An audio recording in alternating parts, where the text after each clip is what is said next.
Hello po sa inyong lahat mga ka-friendship, long time no see po. Ayan. Isi-share ko lang po sa inyo yung mga blessings na na-receive ko mula sa aking mahal na hipag.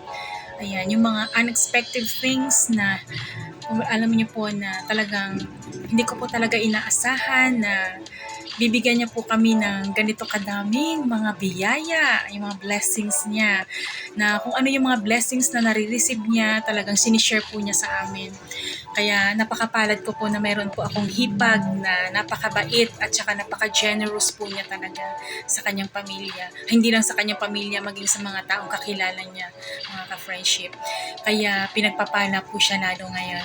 Ngayon nagbakasyon po siya, ayan, binigyan niyo po kami ng napakaraming biyaya na gusto ko pong i-share sa inyo na ganito pala no kapag inaasa mo lahat sa Panginoong Diyos, lahat ng mga bagay na wala ka, kasi ito yung mga bagay na hindi ko na nabibili sa sarili ko, hindi nabibili ng asawa ko sa sarili niya, kasi mas priority po namin yung pangangailangan ng anak namin sa school, lalo na ang tuition fee, yung mga daily needs po niya, at saka yung ibang bagay pa na kailangan sa school, yun po yung priority namin. So yung mga bagay na kailangan namin sa katawan, lalo na mga damit, eto damit, pati damit nga mga ka-friendship, binigyan na talaga ako.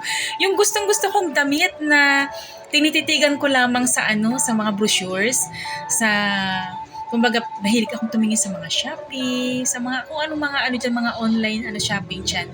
Tumitingin lang ako kasi hindi ko naman mabili, di ba? Kasi nga limited ang namin, ang kumbaga ang budget, at hindi namin pwedeng bilhin. Kaya namang bilhin pero hindi namin priority yun. Of course, kailangan namin bilhin muna ang kailangan ng anak namin. Mag-save kami ng para sa pag-aaral. At pati yung bag. Talagang ibinili niya. Tapos yung ultimo pa naman yung chinelas. Alam mo yun na chinelas na from Dubai. Ayan, alam mo yan. Na happy ako. Very, very happy kung alam niya lang talaga. Alam ko na, hindi niya kasi alam to na binablog ko. So, sa akin lang kasi sobrang pasasalamat ko. Unang-una, glory to God kasi ginamit niya ang aking mahal na hipag para maibigay yung ibang pangangailangan namin na hindi na namin hinangad na bilhin kasi nga hindi naman namin kaya. Yung dates na gustong-gusto kong bilhin, yung dates, dati sa Tagalog, yung dates na gustong-gusto kong bilhin na hindi ko mabili kasi very expensive siya. Hinanap namin sa Robinsons pero hindi rin kami nakahanap. Yung bayaw ko na isa, pinadalhan talaga niya ako, yung nagtatrabaho sa Saudi, asawa ng kapatid ko. Binigyan din niya ako. Magaling siya. Maganda po siya sa yung kumikirot po yung yung kaliwang dibdib ko. Simula nung kumain po ako ng dates, 3 buto lang po yung kinakain ko, 3 lang sa umaga, 3 din po sa gabi after ng kumain. Naramdaman ko na na umokey yung pakiramdam ko, kaya sabi ko ay magpapaano ulit ako nito, magre-request talaga ako. So, ipapakita ko sa inyo mamaya mga ka-friendship ko ano yung dates na yung kinakain ko. Alam yan ng mga ng mga OFW na nagwo-work sa Dubai, sa Saudi at saka sa Abu Dhabi. Alam po nila yan kasi nakikita nila yung palagi sa mga groceries. Ayan, common yan doon mga ka-friendship. At saka yun, damit, mga shampoos, mga dilata, yung yung shower gel na gustong-gusto ko. Binili ng hipag ko sa akin. Kaya alam mo, ito na ako, emotionally. Ako yung parang, alam mo, umiiyak yung puso ko sa tuwa, hindi sa lungkot. Kaya talagang, ipapasalamat ako sa pamilya ng asawa ko ngayon na talagang very supportive yung sister-in-law.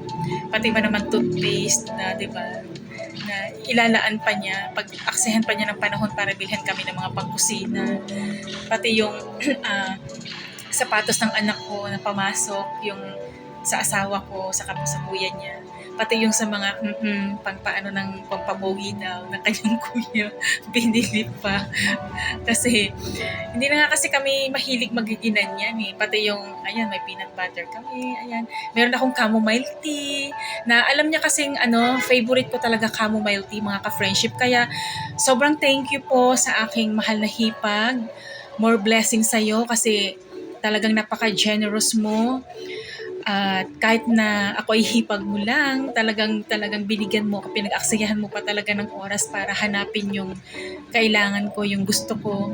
Victoria's Secret, binili pa niya ha. Ayan na nga, hindi ko natuloy matiis eh. Ayan po mga ka-friendship ko. Ayan, nakabalot pa po. Yan, Victoria's Secret na talagang, alam mo yun na, alam niyang favorite ko na hindi ko na nga kasi nabibili. Ayan po mga ka-friendship. Ayan, talagang binili niya sa akin. Tsaka yung bag. Yung mga ano talaga eh. Kapag ka, sabi nga nila, kapag ka mabait ka sa hipag, ayan, pinagpapala. Kaya thank you. Glory to God. Nasa Diyos pa rin naman ang papuri syempre sa lahat ng mga bagay na naibibigay sa amin at meron ang hipag ko ngayon. Kaya, ah, kaya sana more blessings pa, Lord.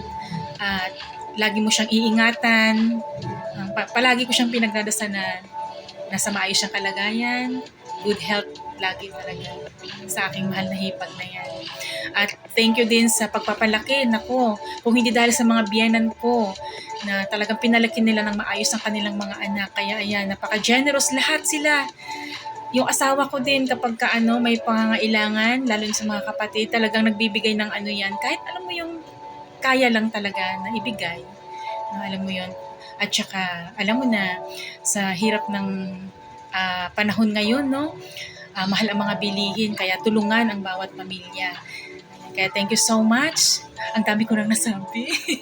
sa sobrang tuwa, mga ka-friendship, ayan. Ipapakita ko na po sa inyo yung mga blessings na binigay sa akin ng aking hipag, sa amin.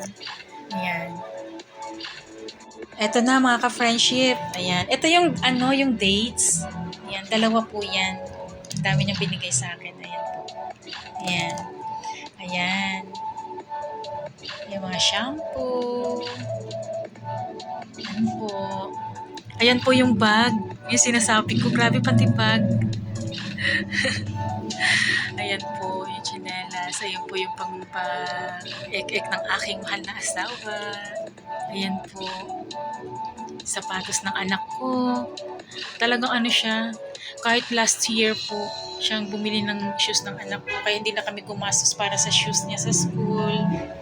Pang niya sa mga events nila. Ayan po mga ka-friendship. Ang daming biyaya. Pati nga toothpaste. Ayan po. Ay, toothbrush. Ayan, toothpaste. Ayan, toothbrush namin. Pang refill namin sa mga namin. Pag na na. Ayan. Ayan, meron din akong yung Bluetooth na pang ko. Pagka nasa kami, nasa labas. Ayan po, yung damit ng anak ko. Ayan. Palagi niya yung binibilhan ang kanyang pamangkin ng mga damit. Ito naman po sa akin po, ito yung blouse. Ayan. Ayan, sa kanyang pamangkin ulit. Ayan, terno pants.